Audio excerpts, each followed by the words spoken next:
Madame Ella sighed heavily as she sat across the kitchen, stirring her pot of soup. Every weekend, the Owers had their menu planned out: bean cake and custard, inala igi, or house soup with assorted types of fish, snails, and meats. Madame Ella believed so much in enjoying herself to the fullest. This world is like Pa.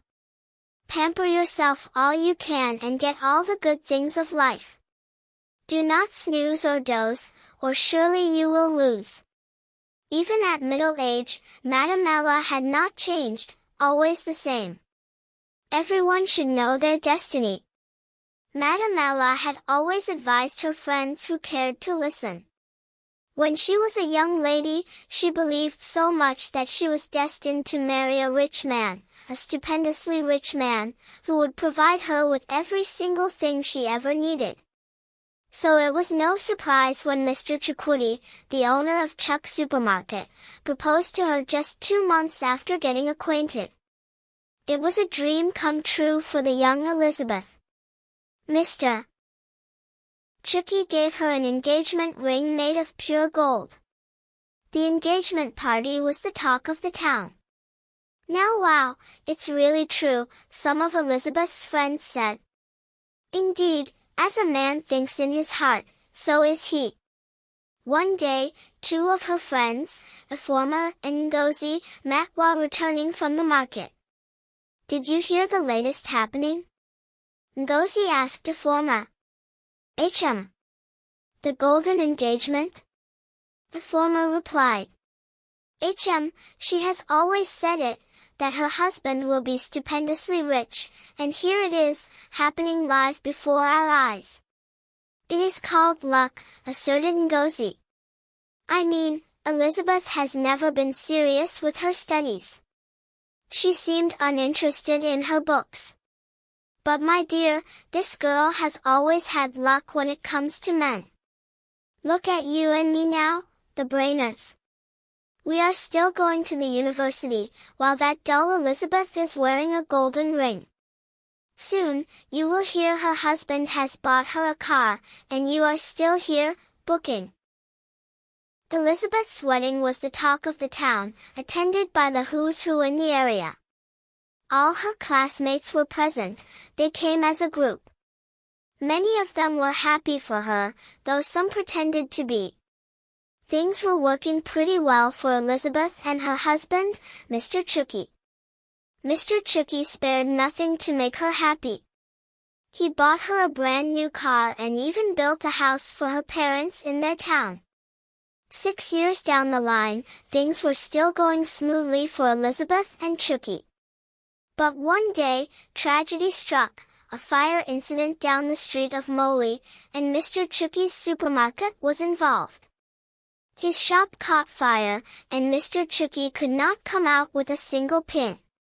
Things took a drastic turn for Mr. Chucky and his wife, Elizabeth. By this time, Elizabeth already had 3 children, 2 girls and a boy. Mr. Chucky managed to start all over again, renting another space and starting from scratch. But things didn't go as expected. The new location affected his business badly. Customers rarely came in, unlike the old location that saw a massive turn-up. Elizabeth was devastated. She went to various spiritual houses, and many prayers were said on her behalf. Some of the prayer houses made very taxing demands.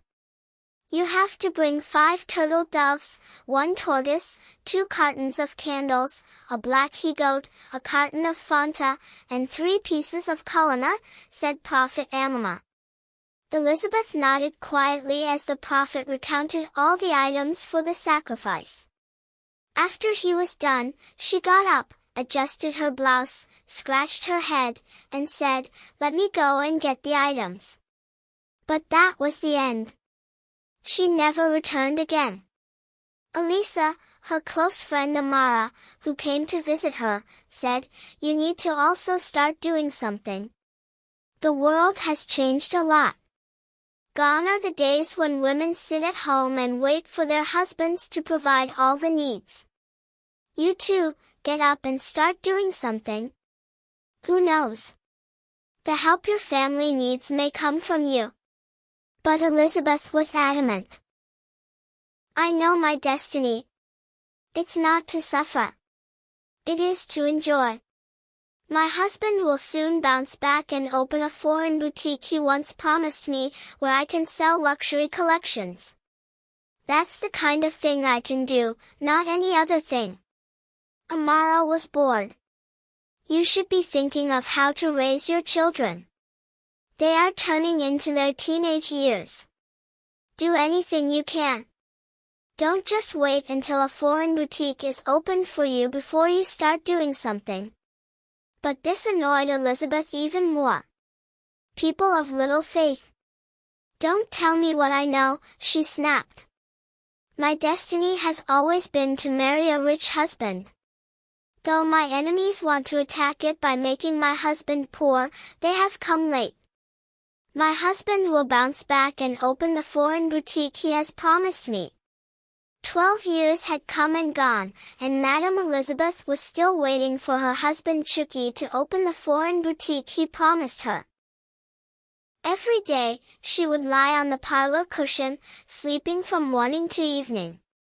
In the evening, when Mr. Chucky came back carrying a nylon of groceries, Madame Elizabeth would unpack it.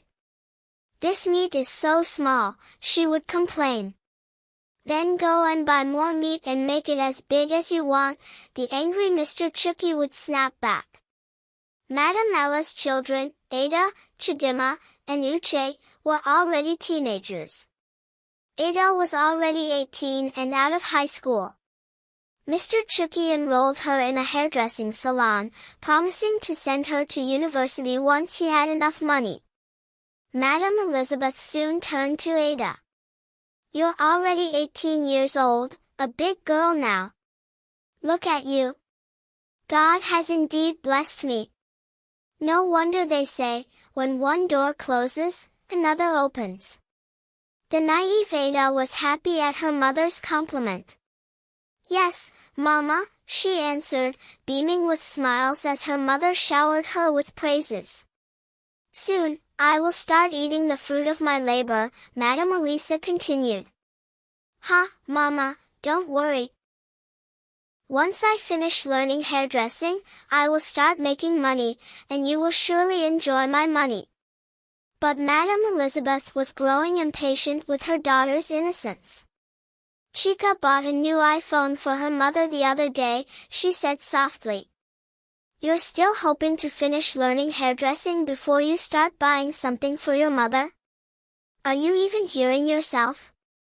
Ada was taken aback. You mean the one who lives down the street? Do you know what she does? What you think she does is not the point, snapped Madame Elisa. Go and take a look at her mother. She's living large, wears the best clothes, eats the best food. Look at how her only daughter has polished her. And you are here speaking grammar. For the next 2 weeks, Ada thought hard on her mother's words. Madame Ella, on her part, would often chip in slyly, if I were your age and had the kind of advances from men that you do, you should know what I can do. With this new awareness, Ada set herself up as the lucky girl her mother raised her to be, and she was ready for her first catch. Ada began to pay more attention to her looks. She took extra time selecting her outfits, applied some makeup, and always wore a sweet smile. One evening, while returning from her boss's salon, a black SUV pulled over beside her. Hi, pretty girl, the man behind the wheel said. He looked rich, well-groomed, and smelled of luxury even from inside the car. Ada smiled shyly. What's your name? The man continued. Ada, she replied, still walking slowly. Hop in. Let me give you a ride. Ada hesitated for a moment but remembered her mother's words. You should know what I can do, they echoed in her mind. She got into the car. That was the beginning of a new chapter in Ada's life. The man's name was Mr. Keene, and he was indeed rich. He owned a chain of businesses and was known for his taste in young girls. He started spoiling Ada. New phone, new clothes, even gave her money to open a mini salon. Madame Elizabeth was overjoyed. "Did I not tell you? My daughter has arrived," she boasted to her friends. "The God that did it for me is the same God that has done it for my daughter. We are born to enjoy, not to suffer." But Mr. Chooky was not happy. He didn't like the sudden change in Ada, nor the kind of people she now associated with. "This is not the way," he warned. "You're too young to be moving around with men old enough to be your father." "Papa, you don't understand," Ada replied. "I'm doing this for us, for the family." "For the family?" he scoffed. "This family doesn't need that kind of help. What we need is dignity, not disgrace." Madame Elizabeth would not have it. "Don't be a killjoy," she snapped at her husband. "You should be proud that your daughter is helping out. Do you want to die in poverty?" Chooky said nothing. He knew he was losing the battle. Slowly, Ada became the breadwinner of the house. She bought groceries, paid some bills, and even gave her siblings pocket money. At school, her younger sister Chidima was now called the big girl's sister. Her classmates envied her. But it wasn't long before the consequences started to surface. Ada got pregnant. Mr. Keene disappeared. His line no longer connected, and his office was locked. Rumors flew that he had relocated abroad with his family. Madame Elizabeth was devastated. "How can he do this to my daughter? After all she has done for him," she cried. But the damage was done. Ada was left to bear the shame and raise the child alone. Mr. Chooky was heartbroken but took her in without a word. He helped her through childbirth and even cared for the baby when Ada had postpartum depression. Madame Elizabeth, now quiet and withdrawn, often sat on the same kitchen chair where she once stirred soup in grandeur. Her hair was now gray, her face lined with regret. One evening, she said to herself, "Maybe I was wrong. Maybe destiny is not just to enjoy but also to work hard, to fight, to fall and rise again." But the silence in the room offered no reply. Years passed. Ada raised her son with the help of her father, Mr. Chooky. She never went back to her old lifestyle. Her once polished appearance had faded, she now wore plain clothes, often with her hair tied back and no makeup. The glimmer that once drew rich men to her was gone, replaced by a quiet, humble beauty shaped by experience and pain. Chidima's disappearance remained a dark cloud over the family. Though hope dwindled with time, her mother still placed a plate for her during special meals, whispering silent prayers that she would walk back through the door one day. Madame Elizabeth was no longer the proud woman who spoke loudly about destiny and enjoyment. She had grown tired. Her voice was softer, and her steps slower. The joy she once sought through riches now seemed meaningless. One rainy afternoon, she sat by the window, staring into the gray sky. Ada entered the room, carrying her little boy, now 5 years old, energetic and curious. "Mama," Ada said gently, "I've decided to go back to school." Madame Elizabeth turned to her slowly. "School?" "Yes," Ada nodded. "I want to start again. I want to learn properly. I can't give my son this kind of life. I want to be a better example."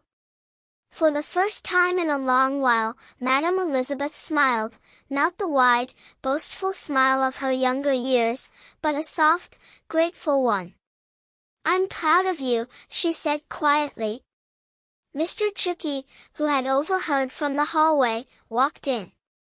"We'll support you. You've made a wise decision." Ada hugged them both.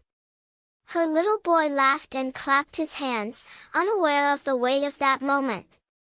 Months later, Ada began attending evening classes while working part-time at a small salon. She studied hard, determined to rewrite her story.